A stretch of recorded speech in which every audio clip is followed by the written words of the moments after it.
இன்றைக்கி வந்து பாசிப்பருப்பு துவரம்பருப்பு 2 சேர்த்து வரமிளகாய் கிள்ளி போட்டு சாம்பார் பண்ணிவிட்டு அப்படியே வந்து கொத்தமல்லி விதை போட்டு ரசம் எப்படி பண்ணுறதுன்னு பார்க்கலாம். இதுக்கு நான் வந்து ஒரு கை ஃபுல்லாக துவரம்பருப்பு, ஒரு கை ஃபுல்லாக பாசிப்பருப்பு 2 நல்லா கழுவி எடுத்துக்கலாம். நான் அரை வெங்காயம் வந்து சேர்த்துக்கிறேன். நீங்கள் சின்ன வெங்காயம் இருந்தால் ஒரு 10-15 சேர்த்துக்கோங்க, ரொம்ப டேஸ்ட்டாக இருக்கும்.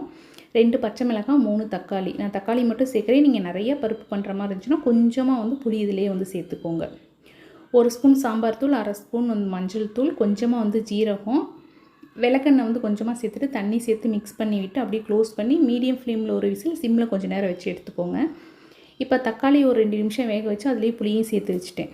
இப்போ ரசத்துக்கு அரைக்கிறதுக்கு வந்து கொத்தமல்லி, ஜீரகம், மிளகு, 3 பச்சை மிளகாய், அப்புறம் வந்து பூண்டு கொஞ்சம் நிறைய சேர்த்துக்குங்க. ஒரு 10-15 வெந்தயம் அந்த மாதிரி வந்து சேர்த்துக்கோங்க. நான் இதில் கருவேப்பிலை மட்டும் சேர்த்துக்கிறேன். ஏன்னா நம்ம கொத்தமல்லி விதை சேர்த்துருக்கனால கொத்தமல்லி கீரை வந்து சேர்க்கணுன்னு அவசியம் கிடையாது. இப்போ இதை கோர்ஸாக அரைச்சி வச்சுக்கலாம். இப்போ அந்த தக்காளி வெந்துருச்சுல, அது சூடு போனதும் அந்த தோலை உரிச்சிட்டு நல்லா உப்பு போட்டு கரைச்சிக்கோங்க. கரைச்சிட்டு புளி உப்பு எல்லாம் கரெக்டாக இருக்க மாதிரி தண்ணி சேர்த்து அப்படியே வச்சுக்கோங்க. கூடயே வந்து மஞ்சத்தூள் அரை ஸ்பூன், 1 ஸ்பூன் அளவுக்கு, சின்ன ஸ்பூனில் 1 ஸ்பூன் அளவுக்கு சாம்பார் தூள். இது எங்கள் அத்தை வந்து சேர்ப்பாங்க, ஆனால் டேஸ்ட் ரொம்ப நல்லாயிருக்கும். நீங்கள் கீரை தண்ணி இருத்து ரசம் வச்சாலும் என்ன ரசம் வச்சாலும் கூட சாம்பார் தூள் சேர்த்துக்கிட்டிங்கன்னா ரொம்ப நல்லாயிருக்கும்.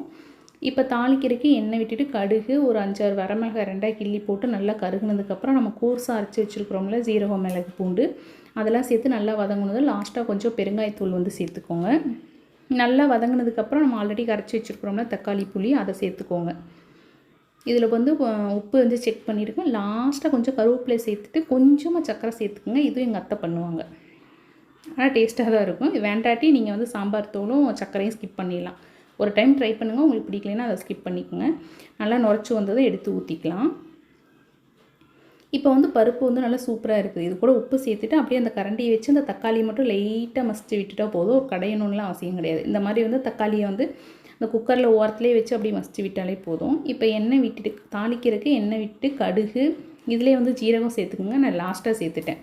இதிலே நல்லா எண்ணெயிலே பொரிஞ்சால் தான் நல்லாயிருக்கும். வரமிளகாய் சேர்த்துட்டு ஒரு 5-6 வரமிளகாய் சேர்த்து நல்லா கருகுனதுக்கப்புறம் பூண்டு வந்து நான் கட் பண்ணி சேர்த்துருக்கிறேன். நீங்கள் அப்படியே தட்டி கூட சேர்த்துக்கலாம். பூண்டு, வெங்காயம், அப்புறம் வந்து கறிவேப்பிலை இது நல்லா ப்ரௌன் கலராக வதங்கட்டும்.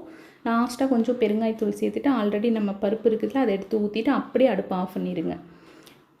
நீங்கள் இதை கொதிக்க விடணும்னு அவசியம்ல. பருப்பு ரொம்ப கெட்டியாக இருக்க மாதிரி இருந்துச்சுன்னா சுடுதண்ணி கொதிக்க வச்சு கொஞ்சமாக வந்து சேர்த்துக்கோங்க. இது கூட 1 ஸ்பூன் அளவுக்கு நெய் சேர்த்துக்கோங்க. ஆந்திராவில் வந்து வாழை இலை நம்ம காசு கொடுத்து வாங்கினாலும் அது சீசன் டைமில் தான் வந்து கிடைக்கும். ஏதாவது ஃபங்க்ஷன்னா அந்த டைமில் தான் கிடைக்கும். அதனால தான் ஊரில் நம்ம வீட்டுக்கு முன்னாடி இவ்வளோ இருக்கேன்னு சொல்லிட்டு இப்போலாம் வந்து அதிகமாக வாழை இலையில் வச்சு சாப்பிட்றது. சூடாக சாப்பாடு போட்டிங்கன்னா அந்த டேஸ்ட் அப்படியே சாப்பாட்டில் வந்துடும்.